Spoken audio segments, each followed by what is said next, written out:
Ceux-là sont morts. Un autre a vécu encore plus vite, jusqu'à ce que se referment les grilles de la démence.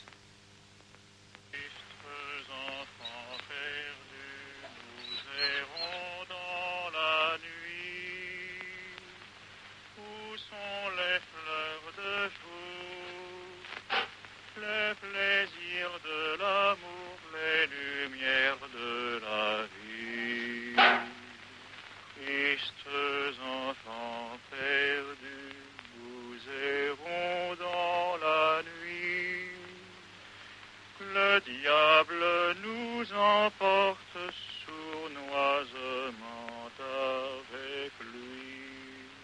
Le diable nous emporte loin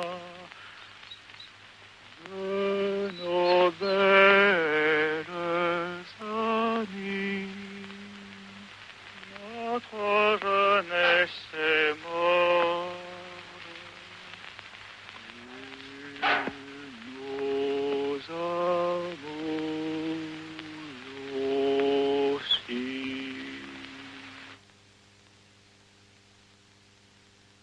La sensation de l'écoulement du temps a toujours été pour moi très vive, et j'ai été attiré par elle, comme d'autres sont attirés par le vide ou par l'eau. En ce sens, j'ai aimé mon époque, qui aura vu se perdre toute sécurité existante et s'écouler toute chose de ce qui était socialement ordonné. Voilà des plaisirs que la pratique du plus grand art ne m'aurait pas donnés. Quant à ce que nous avons fait, comment pourrait-on en évaluer le résultat présent? Nous traversons maintenant ce paysage dévasté par la guerre qu'une société livre contre elle-même, contre ses propres possibilités. L'enlaidissement de tout était sans doute le prix inévitable du conflit. C'est parce que l'ennemi a poussé si loin ses erreurs que nous avons commencé à gagner.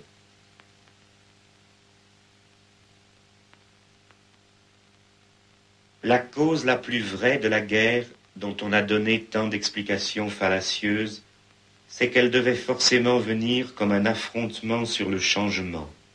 Il ne lui restait plus rien des caractères d'une lutte entre la conservation et le changement. Nous étions nous-mêmes plus que personne les gens du changement dans un temps changeant. Les propriétaires de la société étaient obligés, pour se maintenir, de vouloir un changement qui était l'inverse du nôtre. Nous voulions tout reconstruire, et eux aussi, mais dans des directions diamétralement opposées. Ce qu'ils ont fait montre suffisamment en négatif notre projet. Leurs immenses travaux ne les ont donc menés que là, à cette corruption. La haine de la dialectique a conduit leurs pas jusqu'à cette fosse à purin.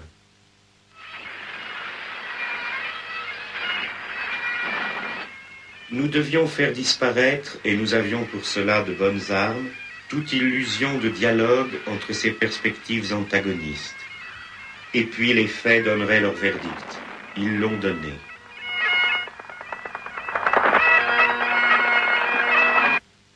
Elle est devenue ingouvernable, cette terre gâtée où les nouvelles souffrances se déguisent sous le nom des anciens plaisirs, et où les gens ont si peur. Ils tournent en rond dans la nuit et ils sont consumés par le feu. Ils se réveillent effarés et ils cherchent en tâtonnant la vie. Le bruit court que ceux qui l'expropriaient l'ont pour comble égaré. Voilà donc une civilisation qui brûle, chavire et s'enfonce tout entière. Ah, le beau torpillage!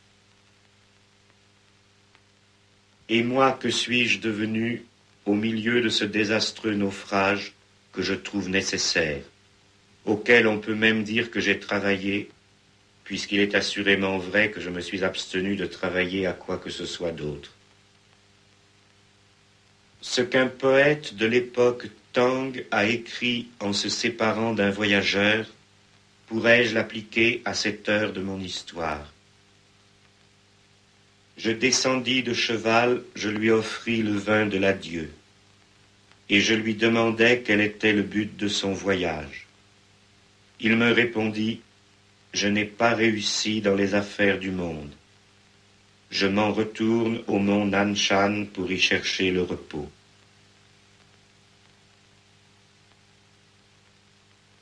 Mais non, je vois très distinctement qu'il n'y a pas pour moi de repos. Et d'abord parce que personne ne me fait la grâce de penser que je n'ai pas réussi dans les affaires du monde.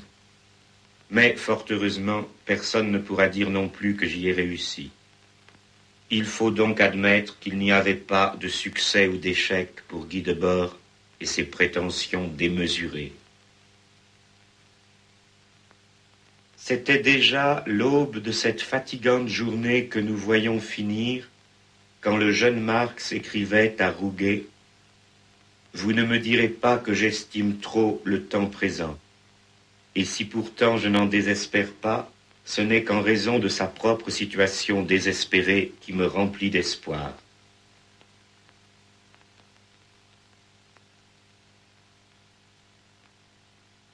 L'appareillage d'une époque pour la froide histoire n'a rien apaisé, je dois le dire, de ces passions dont j'ai donné de si beaux et si tristes exemples.